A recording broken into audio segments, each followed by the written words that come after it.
Welcome back, Troglodytes, to your daily dose of guitar information, the Trogly's Guitar Show.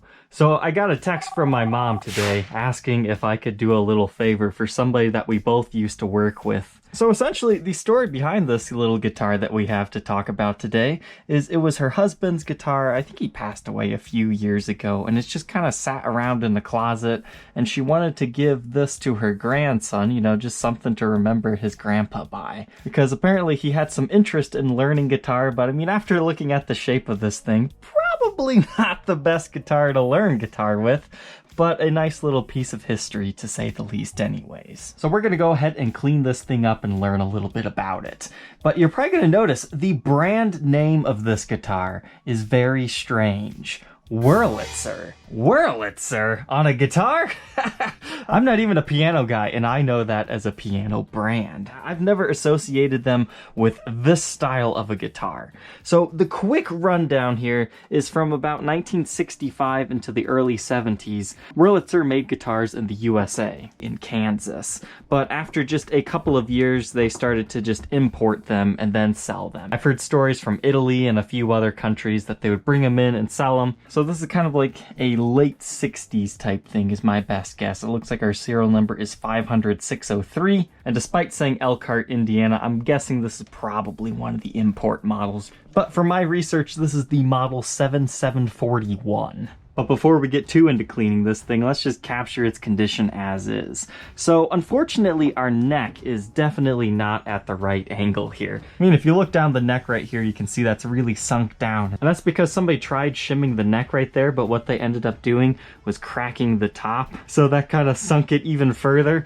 So as far as getting this thing to be a perfectly playable instrument, that's gonna be a little bit tough, but we can at least clean it up and make it look at least a little bit more presentable. It could just be a display piece if nothing else, because these guitars, you know, in great shape, they're actually worth about, you know, $900 to $1,200. I mean, this one, even in this condition, we're probably looking at about $300, but the name of the game is not selling this guitar this time.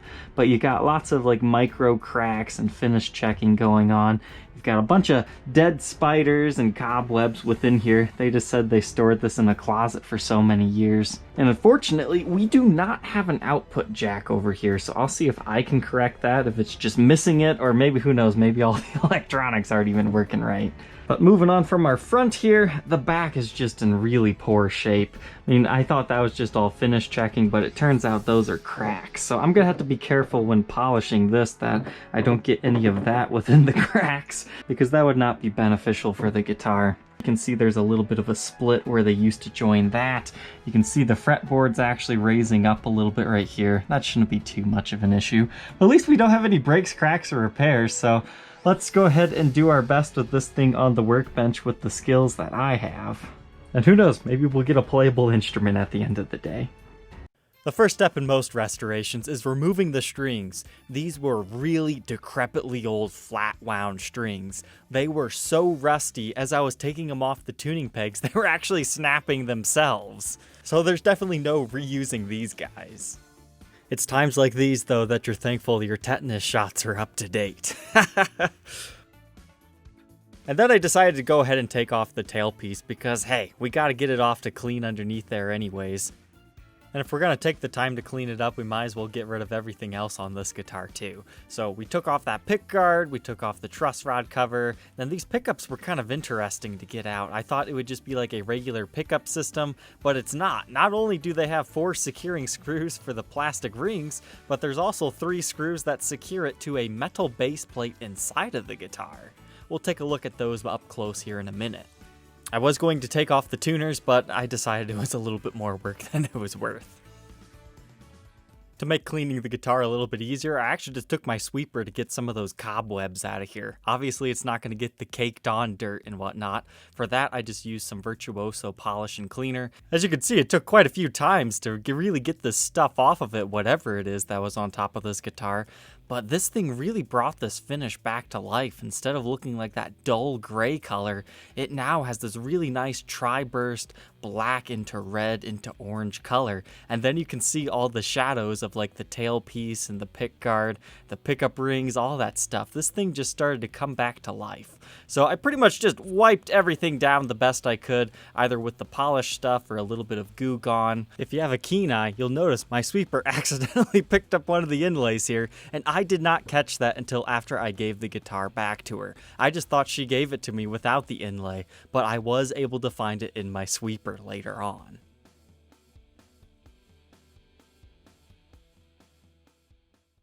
I'm not necessarily a guy that can do neck resets and major repairs. She was really only expecting me to clean it, but I felt pretty confident on this one that I couldn't mess it up any worse than it already was, so I decided to go ahead and take the neck off to see if I could fix that angle a little bit. And it definitely made cleaning the body and neck easier having them not connected. As far as the neck goes, it's pretty basic stuff. I do this on every single guitar that comes into my shop. I cleaned the frets off with steel wool, so that turns them from that green, grimy color into the nice, shiny, brand new.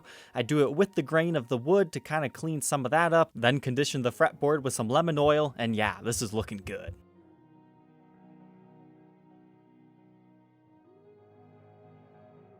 Next up, I decided to try to do something I've never done before. It wasn't the fretboard that was lifting, it was just the binding that had come undone. So I borrowed some clamps and wood glue from my parents.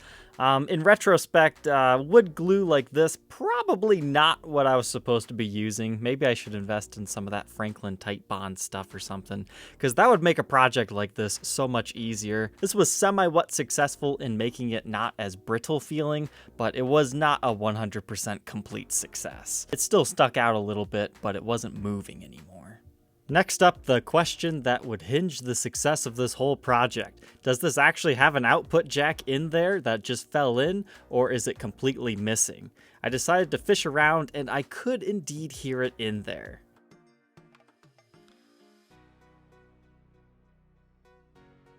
And that's when I decided to be an absolute mad lad. I took all the electronics out of this guitar. Oh, I had absolutely no idea how I was going to get them back, but sometimes necessity is the mother of invention, so I decided to just go for it. Because you have to remember, this is a hollow body guitar. There is no access plate on the other side. I will have to fish these pots back through, and that is something that I have never done before. That was pretty much the only way to get the output jack back out anyways, because everything was linked together, and all these pots, switches, and stuff, I mean, it's all caked with spider webs, cobwebs, corrosion, so I went ahead and did some deoxit contact cleaner on all these things, so hopefully when they're back in the guitar, they'll actually sound halfway decent and not be 100% completely scratchy. I was just hoping and praying that no wires would come loose. Because this thing has like a veritone switch, and I have no idea how to put that back together. This is where everything that could go wrong starts to go wrong. I realized I had accidentally pulled out the tailpiece ground, because that comes through at the end of the tailpiece, and I thought it was going to just stay put, but no, it pulled back through the guitar, so I did a whole bunch of things trying to get this thing back in, but I eventually had to take out the nail that was holding it within the pickup cavity, and then just run it through, likely how they did it normally. I made sure to alligator clip that thing so it would not fall back in. And unfortunately, that little nail got lost, so I had to screw that back into place. Now luckily, for the most part, all the electronics made it unscathed, but then I looked at the output jack and yeah, sure enough, one of the solder things came undone.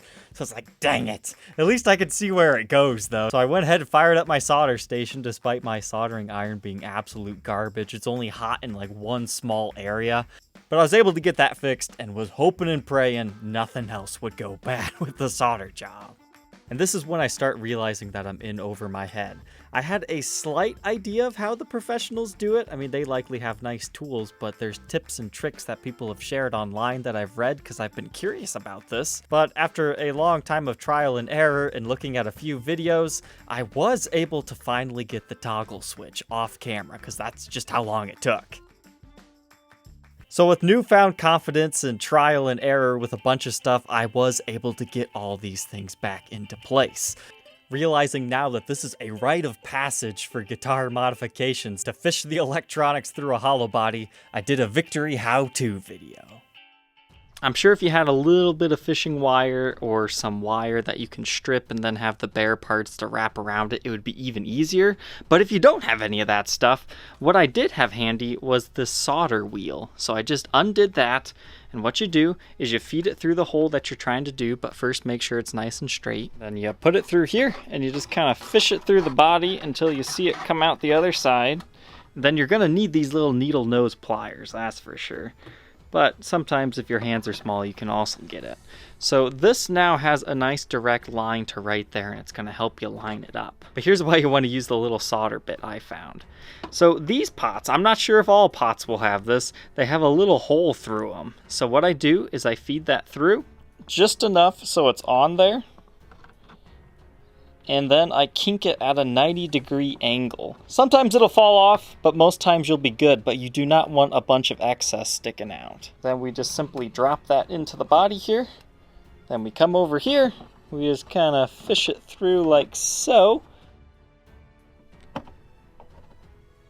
Almost. And there we go. It came right back up. Then you put your securing washer, you put it on top, then you use your finger to secure that right there. Then you use your pliers to grab it again, then let that drop. Halfway there, use your nut.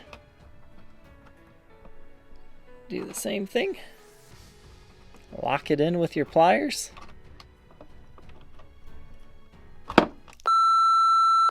And then you should just be able to tighten it down.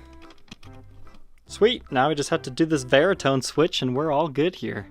Those how-to videos make that look so much easier than it really is. It truly is trial and error, but it's not as impossible as you might make it out to be, as long as you have the right tools, which I never have, unfortunately. And I forgot to film this part, but 2 wires came loose from the baritone. I think I put them back in the right location though, because everything seemed to be working fine.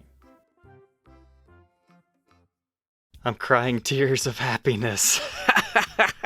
I did it. I didn't think I was going to be able to, but you know, hard work, perseverance, it all paid off. But hey, we have an output jack now. That's a lot more important than the aesthetics. But before I put this thing back together, it is a complete hollow body instrument, and I wanted to show you these pickups real quick. There's not a lot to these things, but they have this like bracing system right here that the pickups secure to, and this right here is a little ground wire that comes down here to ground off at the tailpiece. But these pickups actually sit on a base plate that looks like this. And instead of having a spring system, they're just kind of like locked into the pickup cover on the side. So this plastic bit is actually your pickup ring, and then those guys just secure that part to the base plate. So I thought that was interesting.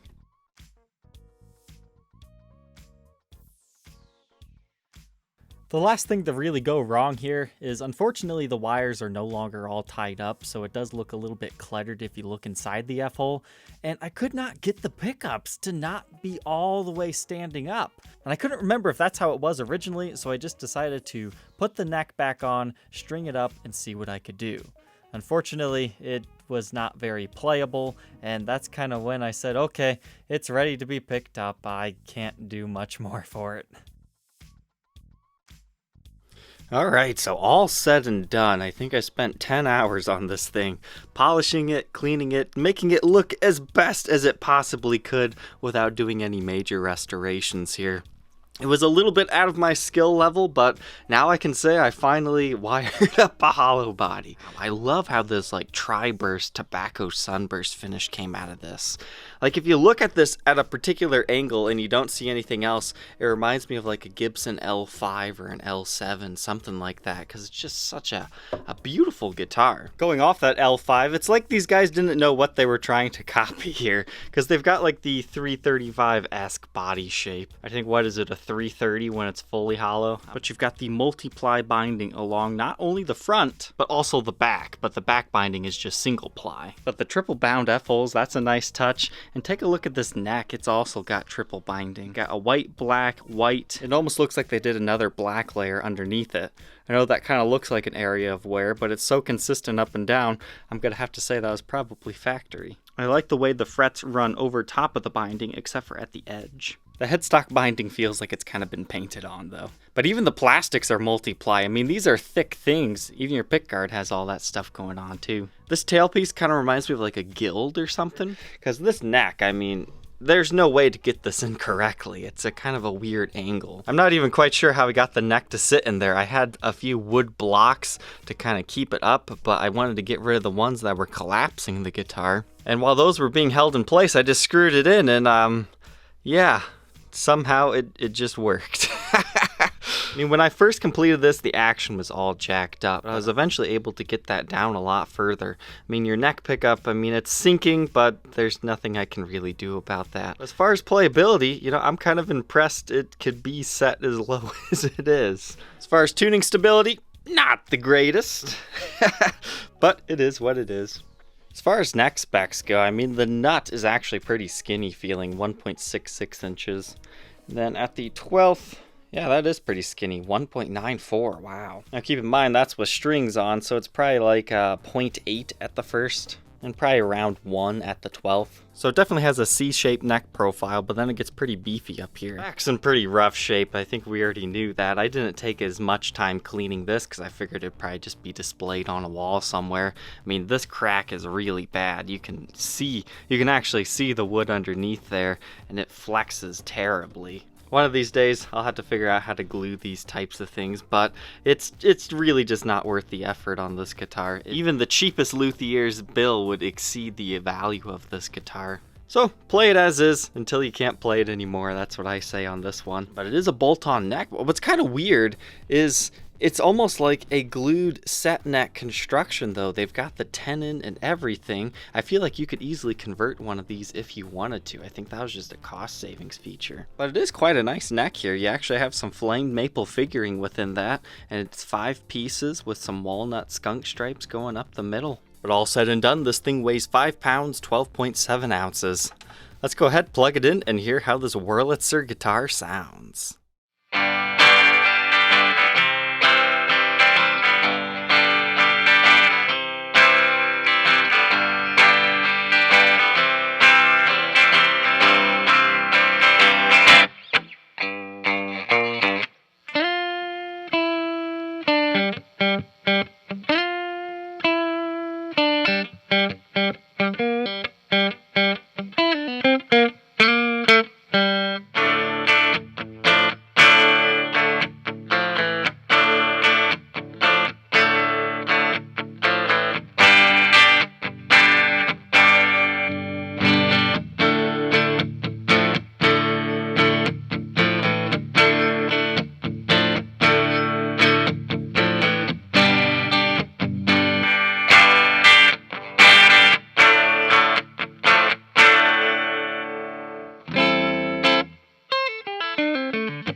Well, after all that, here's what it looks like. Isn't that a night and day difference before and after? It took about 8 to 9 hours, I think, to fully clean and get everything back to where it's supposed to be. I mean, it's not a 100% perfect guitar at this point, but it's at least playable. I got it as close as I could for the free help that I can offer, because if she would have took this anywhere else, they would have easily charged her at least $500 to do exactly what I did. But what are my final thoughts on this thing? I was quite surprised with the tonal capabilities of this thing. It's got that really nice juicy jazz neck pickup thing going on for your clean tones, but then your bridge is just ridiculously bright. We're talking like Rickenbacker bright stuff here. So I wasn't necessarily a huge fan of that, but I think for the time that was doing exactly what it was supposed to do, you know, Beatles songs and other Wayne jangly stuff. So I understand what that's doing, but I don't know if this was intentional by design, but typically hollow bodies are not great for distortion because they do that howling feedback. Now, sometimes you can control that and other times you can't. Sometimes it's always just a ridiculous like microphonic squeal. And that's how it is for the neck pickup. You cannot use the neck pickup with distortion on this guy. It's just a little bit too obnoxious.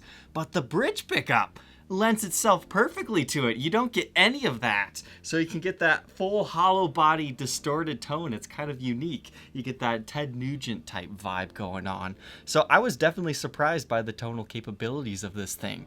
Now the baritone switch, it's not my favorite. It says wild, sharp, and solo. Basically, there wasn't any huge difference between any of these except for in the bridge pickup. It kind of gives you like a slightly out of phase sound. Now that might be my doing because I messed up the wiring, but who knows? I was just happy to get playable action on this thing up and down. I mean, it's not a chore to play this thing. Maybe a little bit to keep it in tune and get your intonation right, because that's never going to be perfect with a neck that's kind of set in like this. I mean, the whole body's just sunken right here, so you can only do so much for this guitar, and I think I did justice for it, because there were many times in this project where I thought I was in over my head.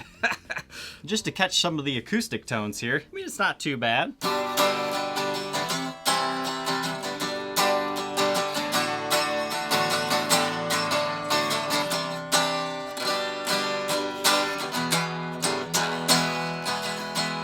Let's check it out under Blacklight before we give it back to her. It's a lot more fun to look at these vintage guitars rather than the new ones under Blacklight, but here you can see all those cracks and finish check lines. Areas where the finish has been worn. Just a beautiful glow. I'm not quite sure what finish they used on these guys, whether it be nitro, poly, or something else even. But here's our headstock. You can see that sticker on there. Backside of the neck, all looking good. Be curious to see what this kind of looks like. You can see there's definitely been some sort of finished work here, potentially. I kind of like this wear area right here. It reminds me of like a coyote's head. Like here's his nose, his snout, and then these are his ears right there. But yeah, just a fun little guitar that we got to check out. It might not be worth as much as it could be, but it's priceless to the people who own it. Hello. Wanted to catch your reaction to it on camera. I hope that's okay. Oh, God, it was a lot better. Oh yeah, I got all that stuff off of it. It cleaned up pretty nicely. You can really see that color out of it now. Yeah, it was a beautiful guitar. Yeah, 'cause that was in there. Oh, was it? So I didn't have to actually replace anything. So if he uses it a lot. I couldn't figure out where it went. Cause, yeah, it just fell inside because it was missing these securing bits. Didn't have it that long. Yeah, I just started working on it right away. Seen a lot of bars, I know that. He had that when we started going together. Nice. So that was probably the late 60s. I mean, even in this condition, now that it's all cleaned up, you're looking around 500. So I don't think you're trying to sell it, but no, good information for you anyways. That's why I'm trusting it with him. That way you know he wouldn't get rid of it and take care of it. Yeah. Well, I hope he gets some enjoyment out of it. I know you seeing it back in that state, that's worth it for me. So. Yeah. All right, well, you Thanks enjoy. a lot. Yep. I hope you troglodytes enjoyed this little restoration adventure. It's the first one that went semi-wet smoothly. It was initially meant to just be a quick little video, but yeah, here we are, 26 minutes. Take care.